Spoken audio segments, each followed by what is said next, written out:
ერთი დღე გავიდა ამგვარად იმსა და სიხარულში, მაგრამ მოულოდნელად როსტევან მეფემ თავი ჩაქინრა და მოწყენილობა შეეწყო.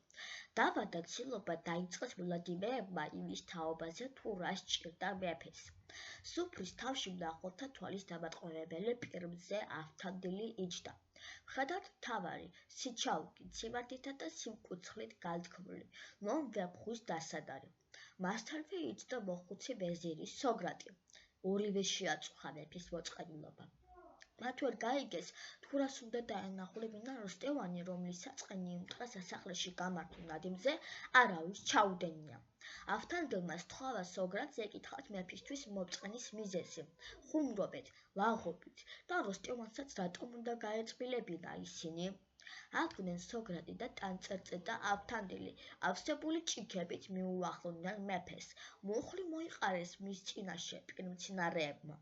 ვაზირმა ენაწყლიანი ხუმრობით, ლაღობით ჰკითხა. დაგიღრეჯია, მეფეო, აღარ გიცინის პირიო, მართალ ხარ წახდა საჭუჭრე თქვენი მძიმე და ძვირიო, ყველასა გასცემს ასული თქვენი საბოძვარ ხშირიო, ყველამცა მეფედ ნუ დასვი, თავსა რად უგდე ჭირიო. მეფემ რომ სოგრატის შეკითხვის არსი გაიგო, მაშინვე გაიჩინა და გაუკვირდა, თუ როგორ გაუბედა ვეზირმა ამგვარი რამ.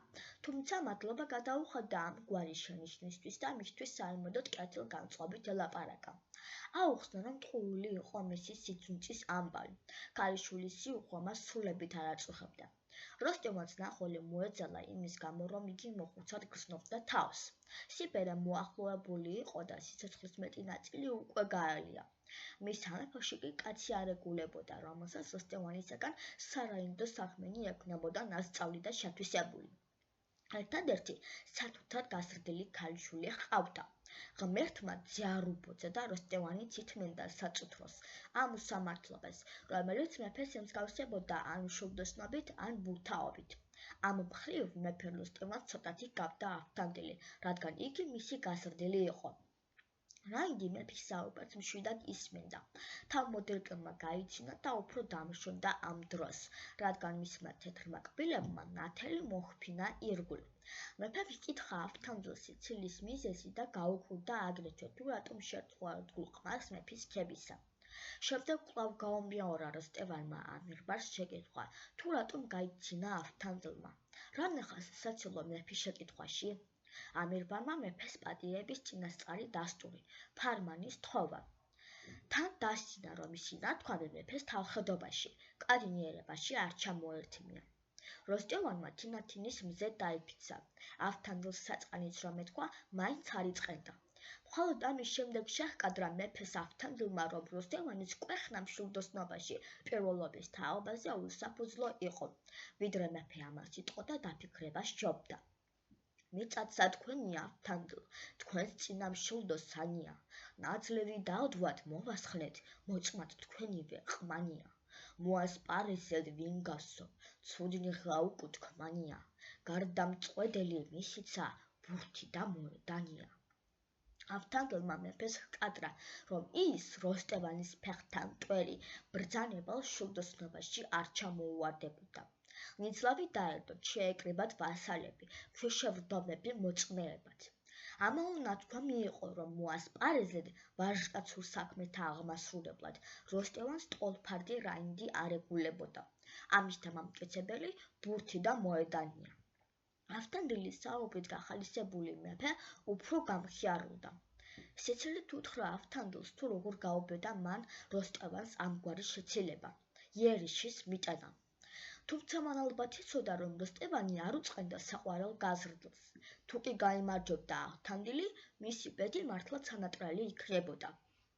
როსტევან მეფემ შესთავაზა ავთანდილს, რათა მობრძანებულიყო იგი საასპარეზოდ და მოედანი გამოაჩენდა მათ შორის საუკეთესოს, მოწმეებიც იახლებოდნენ ნადირობისას და ისინი დათვლიდნენ შეჯიბრებულთა ნატყოც ნასრულს. ავთანდილი დათანხმდა მეფეს, რომელიც ქვეშევრდომთან ერთად ხალისიანად საუბრობდა, სიტყვების თამაშით ერთობოდა. გადაწყვიტეს ნადირობა და ნისლავიც დადეს. ვინც დამარცხდებოდა, 3 დღის განმავლობაში უქუდოდ უნდა ევლო.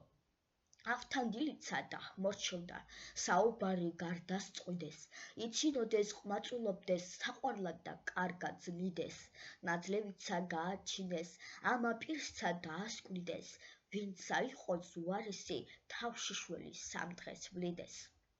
ამის შემდეგ ბრძანეს, რომ 12 მონახლებოდათ ნადირობისას. 12 მონას მიერთმია როსტევანისათვის ისრები. ერთი შერმადინი იქნებოდა ამ 12-ის ტოლფარდი და ავთანდილის შემწე ასპარეზობისას. მხლებრებს ნასრომნაკლავი უტყუარად, შეუცდომლად უნდა დაეთვალათ. როსტევან მეფე მონადირეებს უბრძანა, მინდვრები მოევლოთ და ნადირისათვის გაფანტვის საშუალება არ მიეცათ. მოერეკათ და შეეკავებინათ იგი. ლაშქარს კი მზადყოფა უბრძანეს მეორე დღისათვის. სასახლეში გამართული მხიარული ნადიმი ამით დამთავრდა.